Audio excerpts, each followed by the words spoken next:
Good morning, friends. Let's start with the prayer for our class today. Heavenly Father, Divine Mother, friend, beloved God, Guru Preceptors, Jesus Christ, Babaji Krishna, Lahiri Mahashai, Swami Shri Yukteswarji, beloved Master Paramahansa Yogananda Ji, saints of all religions, we bow at thy feet. O great ones, help us to awaken our consciousness. Help us to become one with God. Bless our efforts to know thee and to become one with thy bliss, thy light, thy peace. Om Shanti, Shanti, Shanti. Let's hear a song now, and then we'll hear an excerpt from a talk by Swami Kriyananda Ji. Welcome again to everyone.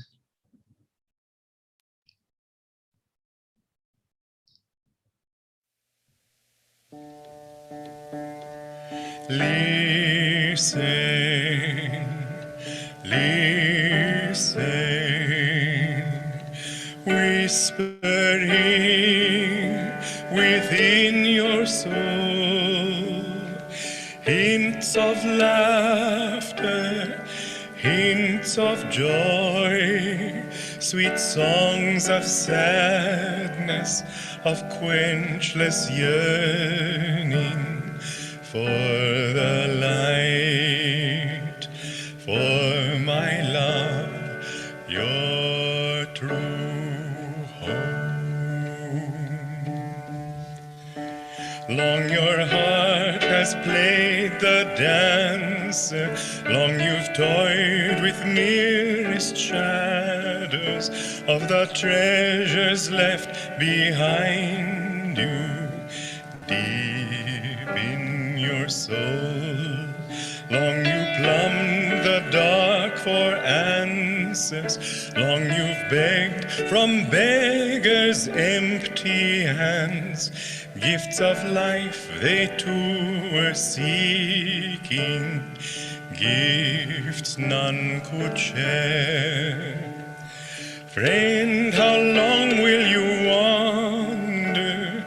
Friend, as long as you seek your home in a land where all are strangers, love locks her door.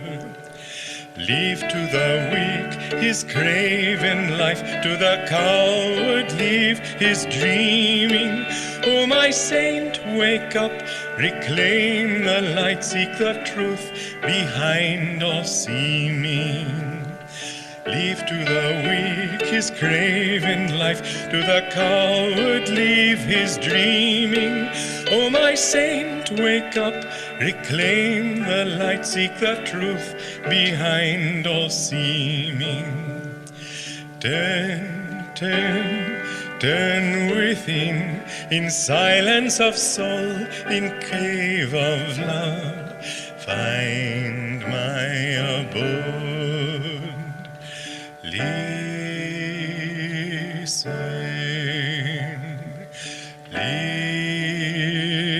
listen, whispering within your soul,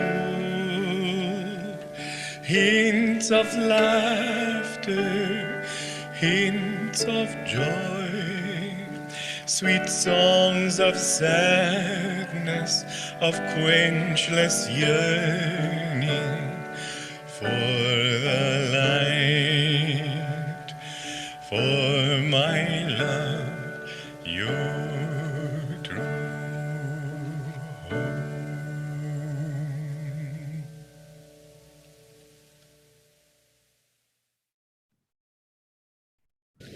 To become a saint, you must have that willingness then to seek that and to know that nothing else matters, nothing else even is.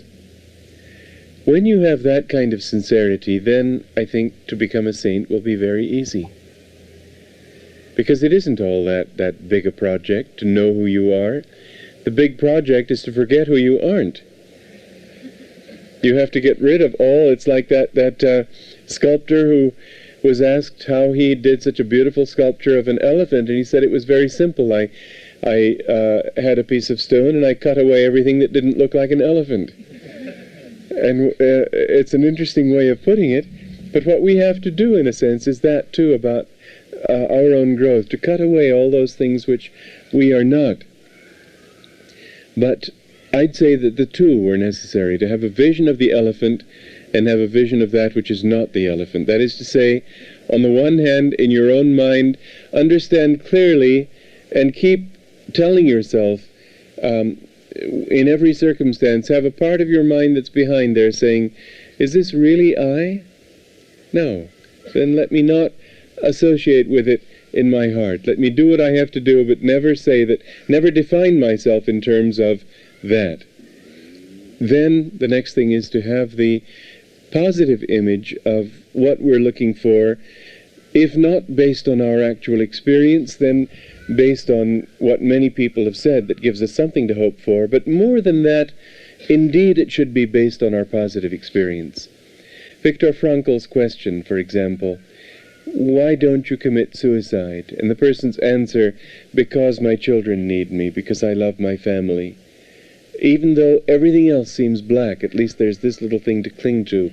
Well, cling to what does make your life meaningful to you, but explore that meaning more and more deeply. What is it you love about your family? What is it you love about your children, your husband, your wife? Well, because they're such fun to be with, or whatever. That's not enough. Keep probing more and more deeply. Why do I want that? I want them because I want love. But would I want them if they hated me, if they ceased to love me, if they started turning against me? No, I wouldn't want them, possibly. Then would you be willing to commit suicide? No, because I still realize that what I wanted from them, I still want. I want love. All right, then where are you going to find love? Oh, from this beautiful boy, this beautiful girl, from this lovely friend, whatever it might be. But that too can change. Feelings change, people change, they die if nothing else. What are you left with? You're still left with the longing for love. And the more you seek and probe, the more you discover that that love isn't something that can be defined by another person. It's an abstraction. You identify it with people, but it's really something abstract. And in a way, it's really a reflection of you. What we love in others is something that we see in them of ourselves. Welcome again, everyone. This is such an important topic because it shows the goal. And I think for many people that they feel that they'll never reach that goal, but we need to keep it foremost in our minds. And we need to understand that to reach the goal, that we do our part. Guruji helps us, all the masters help us, and God's grace is there. Swamiji would many times come into a room and say, "Good morning, great souls." And people would look around and they would think, well, he must not be talking to me, but he was, and he is. And I remember once Swamiji saying to me, "Become a saint." And I thought, I mean, it was just the two of us in the room. And I just thought, that's just not possible. I didn't say it, but it was my own limitation that held me back. It was some years back, but afterwards I meditated on it and I realized he was sincerely saying that. And so for all of us, we have to hold that goal up in front of us and not say, oh, it's for the acharyas, oh, it's for the old timers, oh, it's for Swamiji, oh, it's for other people. It's for us to attain final freedom in God. And I want to share with you today some of the things I've seen since I've been at Ananda on how I feel people have become saintly or become saints or become free. And at Ananda, I mean, it's a community of saintly people, all aspiring to become one with God. All the communities, those who are in love with God and seeking God, or saintly or becoming saints. And the first thing I saw that I can share with you today is the attitude of service. Now, this is so important that one of our dearest friends, Seva, her name was, and one of my best friends passed away just a couple of days ago, some of you know, but she lived her name. And up to the time, half hour before she left her body, she was serving. She went to satsang that morning, and she went in the afternoon to serve. She was 86 years old. I don't think she ever had a sick day where she didn't serve Master. She was always serving and giving, and she changed her consciousness through service.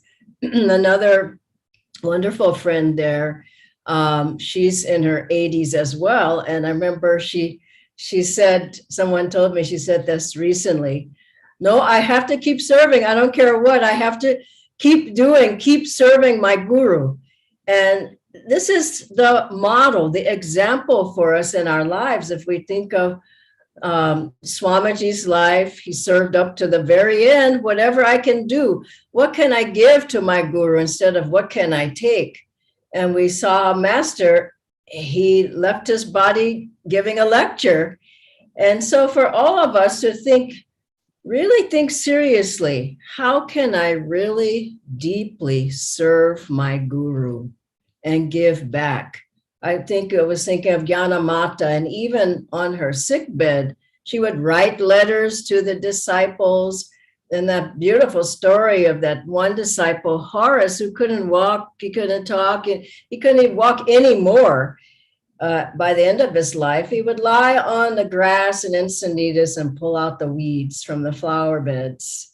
And this is such beautiful examples of giving one's life to God.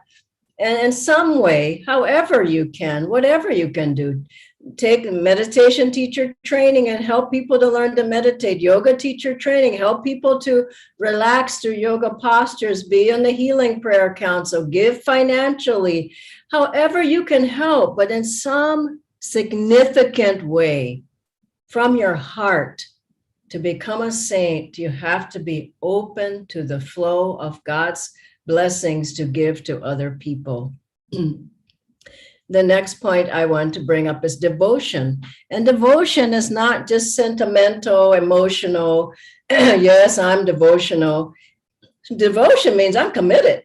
I'm dedicated. I'm going to be there. I'm going to be a part of things. I'm going to help. I'm going to attend. I'm going to participate. Of course, I have devotion and love for my guru, but I have to show that in some way. It's in our heart, but also we have to show that we're committed. And I remember when I first got on the path, the words from the Bible, seek ye first the kingdom of God. And I thought, I just can't do that. I got too many other things that I want to do. But I went step by step until now those words are really true. I mean, they've been true for a long time. And I remember Swamiji, when he wrote the chant, I want only thee, Lord. And people were saying, well, that's not true for me. But it is at a certain point. You have to grow into it. And so keep the motto of your life, God alone. And even if you can't feel right now, okay, it's not God alone, affirm it. God alone is the goal. I'm going towards that goal of putting my life in complete devotion to God. Thirdly, I want to speak of another important attitude is attunement. Attunement to the ray that Master brought, attunement to the line of gurus, attunement to their teachings, being in attunement with his vibrations, his thoughts. I remember Swamiji saying near the end of his life, I don't want any other thoughts in my mind but those from my guru. Now that's attunement. It's not once in a while I have a thought that might be coming from master, but it's in your life, try to bring every thought and action and attitude in attunement with master. And this has to be worked on. You can't just say, no, I'm in tune. Well, probably not.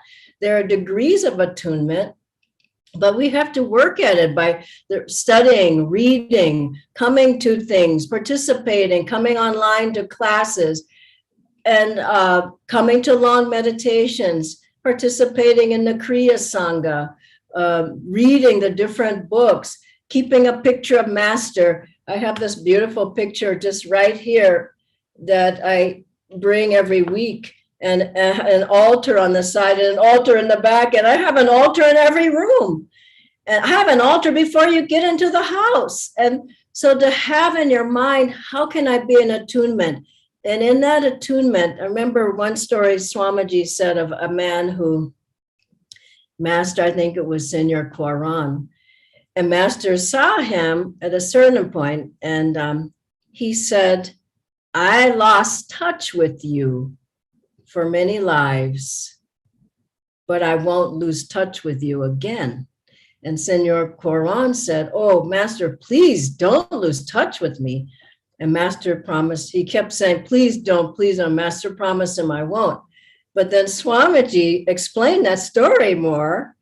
And this is what he said, who lost touch with whom? Master in his generosity said that he had lost touch with Senor Quran, but it was Senor Quran lost touch with his guru. How can the guru lose touch with the disciple? When the disciple shuts the door, like one who said, I don't feel you as much as the others. And Master said, you shut the door, how can I come in? And so, and I remember Swamiji said, one time Master said to him, to Swamiji, oh, I've missed you, Walter. And Swamiji thought, oh, well, that's interesting. And then Swamiji went on to doing some other things the same day. And he started doing some things that they were wholesome, but they weren't deep in an attunement with Master. And Master saw him again. He said, oh, I have missed you, Walter. And then he sort of put his hand over his head like that and through his hair, just to sort of tell him, just don't let your attunement get off. And so for all of us, keep in mind that attunement with the guru, and maybe in your day, just have the thought, that mantra in your mind, Om Guru. Anytime you feel you're getting a little bit off, Om Guru, and keep that going in your mind. Keep pictures and the music, Master's talks, Swamiji's talks with you all the time. And finally, the last one is to be, I'm going to find it here. Yeah, sadhana. Keep your sadhana strong. There's so many excuses for not doing your meditation. Oh, I'm ill. Oh, I don't feel well. Oh, I'm busy. Oh, I got to get up early. Oh, I got up late. Oh, I'm late for work. Oh, I got home and I'm tired after work. The excuses go on and on and on. But doing Kriya is getting us to the goal. We have to remember as we do Kriya that we're burning up karma. And every time you do Kriya, you're getting another step forward towards the goal. Even if you can't do it well, even if it's difficult for you, even if you feel like you're not doing your meditation that well. I remember a time when I had left Ananda because I just felt I didn't want to be a saint. I just wanted to go back to my old way of life. Ananda was too challenging. I said, I want to be comfortable. I don't want to have a challenge in front of me every day. So I left for 3 years, believe it or not. I'm not proud of that, but it happened. And I went back to my home, back to the nest, that warm, familiar familial nest. And I remember I had a picture of Master on my wall, a big one. It fell off the wall soon after I was there, and the glass cracked across his face. And I thought, oh God, that certainly couldn't be a good omen. And then my Kriya beads broke, and I remember they just spilled all over the floor. I thought that just couldn't be good either. And I went back to my old life, the old friends, all the things I thought would make me happy again. I wasn't happy, but I just was so headstrong. I just, no, I'm going to stay here. I'll do it on my own. I don't need Ananda. I don't need anybody else. I'll do it on my own. And boy, I was sinking fast. I was barely meditating, barely doing the Kriyas. And sometimes I would just be in the bed doing Kriya. I have to say I kept doing it, but sometimes I wasn't doing it nearly as well as I should have, but I was hanging on by a thread. And I tell you this because if you're sadhana, if you don't have a sadhana, you can't even hang on by that thread. I was hanging on to the Kriyas by that thread. And at a certain point, Master came to me. I didn't see him. I didn't hear his voice, but I knew he was saying, what are you doing? Get back to Ananda. And I went for a weekend, and I thought, well, nobody will remember me. I'll just sort of come in and nobody will know. You are Dhyana. You were here before. Where have you been? And anyway, I came back to the life Master had for me. And I know I came back because I held on to that thread of sadhana. And you can try it. As soon as you let go of that, everything else becomes alluring and you like it and you want to do this and that and you just sink down. So all of these things, the last point is don't miss sadhana. Just don't. If you're really, really sick, even just lie in bed and pray. Lie in bed and offer your life. Lie in bed, maybe do Hong Sa. But don't miss your sadhana. And if you don't, you will find from all these different things that you will be able to make it to the goal in this life. So here are the points again. First of all, dedicate yourself to the Guru's work and seva. Find some significant way to give back. Secondly, keep foremost in your mind God alone. Thirdly, work at attunement. Keep calling to the Guru. Om, Guru, Om. And finally, never miss your sadhana. God bless you all. I'll ask Nitendra to come on now and share the questions with us. Thank you, Dhyanaji. I will just share the questions. The biggest question that everyone has when you mentioned this, that you had gone out of Ananda, is like, what would have happened to us if you had not come back? Well, Om Guru is all I have to say. I'm glad he brought me back. Absolutely. So Dhyanaji, the first question is, I can't stop thinking about myself and my own life, my problems and my worries. So how can I really change my consciousness from my little self to my greater self? Well, you have to do and be. So you have to work at it, but you can't get so tight and tense that you can't enjoy. There has to be joy. Joy is the fuel. Love as well, but joy more so. It's just pushing you. If you're joyful, you're happy to do the sadhana, isn't it? If you're joyful, you're happy to go to the center. If you're joyful, you're happy to serve. It can't be, oh, they told me to serve. I gotta serve. I gotta meditate. I gotta get to the center. And where's the joy? And so I just I did some Ayurvedic treatments. And, at a certain point, the joy was lagging because you can't eat certain foods. And I went to the doctor. I said, I got to eat something I like. He said, okay, I'll give you something you like. But once there's joy there, you can pretty much do anything. So, and the other part is step by step. Don't try to race to the goal. I've seen people race the first year, then they're not there anymore. Isn't it so? I'm going for it. And then what happened to them? And so pace yourself. Isn't it so? If you're in a marathon, you have a pace, and you have a certain pace you go at. And so pace yourself. And so also the doing part, give yourself, but the being, there has to be a joy there. And where does the joy come from? It comes from God, because you're offering yourself. And I can say I struggled. That's why I told you that story. It's not like you're a saint when you come into this life. I struggled through many delusions, many pitfalls. I think that's why I can tell you these things with such strength, because I've seen them.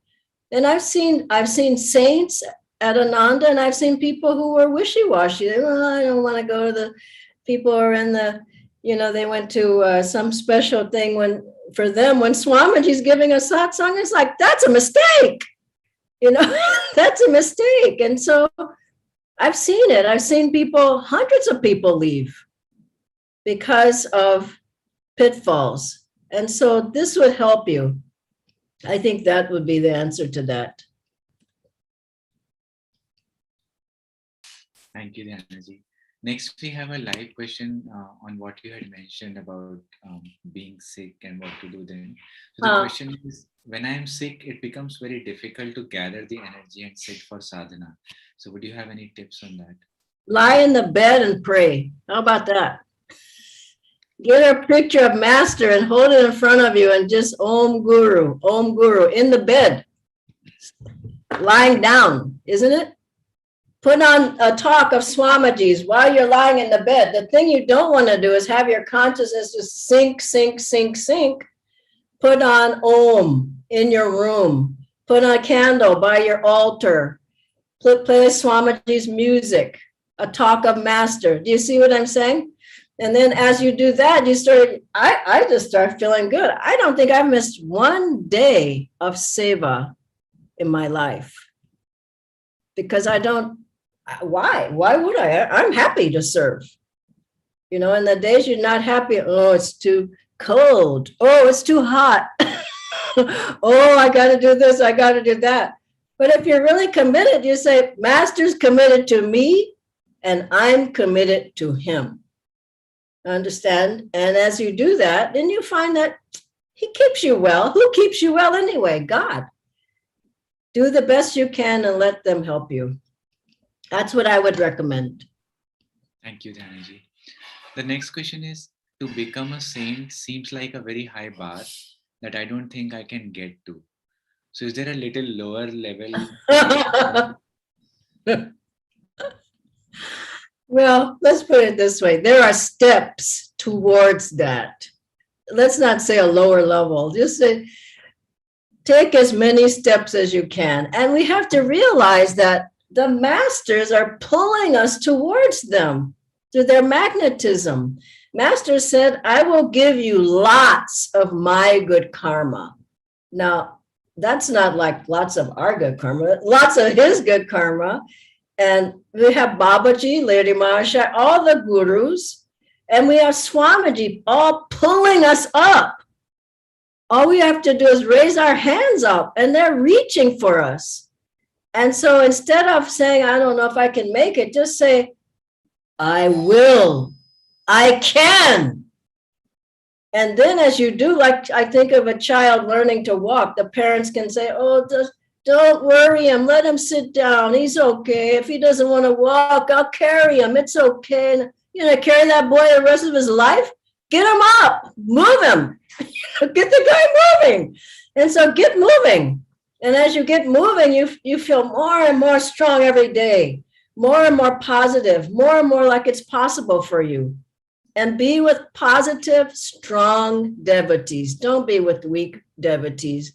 I can't do it. I don't know if you can do it either. Why do we even try? Be with somebody who's a warrior, strength and courage. That's what you need on the path, not wimpy friends. And so get with people who challenge you. They see you doing something wrong and they say, why are you having that glass there? Why are you drinking? Why are you saying those things that are so negative? Live in a challenging environment. That's what drove me away from Ananda. Everybody was so challenging, but I came back and I became a warrior. So I would suggest that. Thank you, Dhyanaji. We have two more questions. Okay. The first one is, I have a family and responsibilities, and I don't feel I can pull away from those to dedicate myself more to the spiritual life. So what would you suggest in that situation? That's a good question. I would say there are phases in life. Sometimes I remember when I was asked to serve in Italy, we hardly ever meditated long. And I was desperate to meditate more, but everybody was new.